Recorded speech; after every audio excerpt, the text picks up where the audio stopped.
I'm going to be starting a monthly segment after my wrap up where I discuss different book covers and the book designs and things like that. I'm really passionate about design and art and things along that subject, so I thought it would be a good idea to actually discuss cover designs. Cover design is probably one of the most important things about a book due to the fact that if you have no idea what a book's about, you go on face value first. I wouldn't pick up a book if it had a horrible cover and look at the synopsis because I'm not really drawn to that book.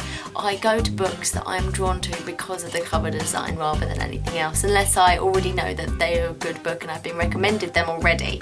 So I'm going to start this month by talking about The Book of Lost Things by John Connolly. Now my copy of this I actually got from a charity shop, so there is actually a coffee stain on this, so I wouldn't really add brown to the colour scheme. Now I absolutely love typography in books, and there was actually a time when I went through Goodreads looking at the lists and trying to find all the books that I could with absolutely beautiful typography covers, and this was one of them. I love the way that the tree motifs actually intertwine in between the letters, and it's as if it's actually part of the tree itself or it's something that's actually in the scene that it's depicting. Now the trees themselves are actually silhouettes, and I think that this is the best way to portray them because fairy tales are simple. Fairy tales are supposed to be easy to read and quite childlike in a way, and I believe that with a silhouette it isn't so complicated and intricate, but instead the intricacy is shown in the way of all the different things that are surrounding the tree, that there are elves and keys and the leaves and thorns that actually surround it in the first place. Now this is the type of book that I'd actually look really closely at. That's something that I love about a cover, is just finding something different every time you look at it.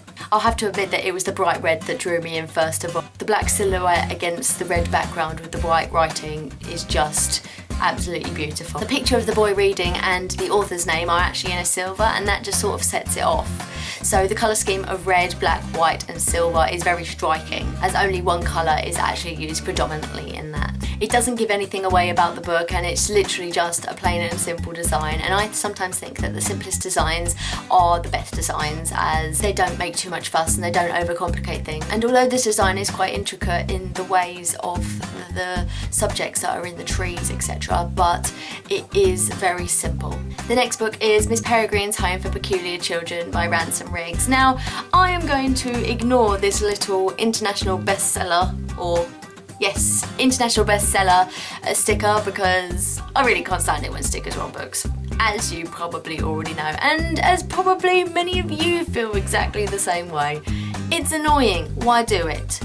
From the description of the book, you'd imagine the book to be creepy, eerie and quite dark, and I believe that the cover design actually rams that all off in one picture. It's just a simple black and white picture of a little girl hovering above the ground, and it's actually one of the pictures that's included in the book, but it's just the simplicity of the photograph which really gets to me. It's literally just a photograph with some text on it, but that is all it needs. It doesn't need anything else, as that pretty much sums up the book, as it's something that's not quite right and slightly peculiar. Now with regards to the typography at the bottom of the page, I absolutely adore it. I think that the choice of typeface was really wonderful in the way that they've used quite a formal serif font in the way that it's describing an actual building or an actual orphanage as such, and the peculiar children bit is written as if a child's written it in chalk. It gives it a kind of personal touch, as if one of the children had actually written it, and at the same time it adds to that kind of creepiness, and the font is kind of childlike in the way that it's quite scraggly, and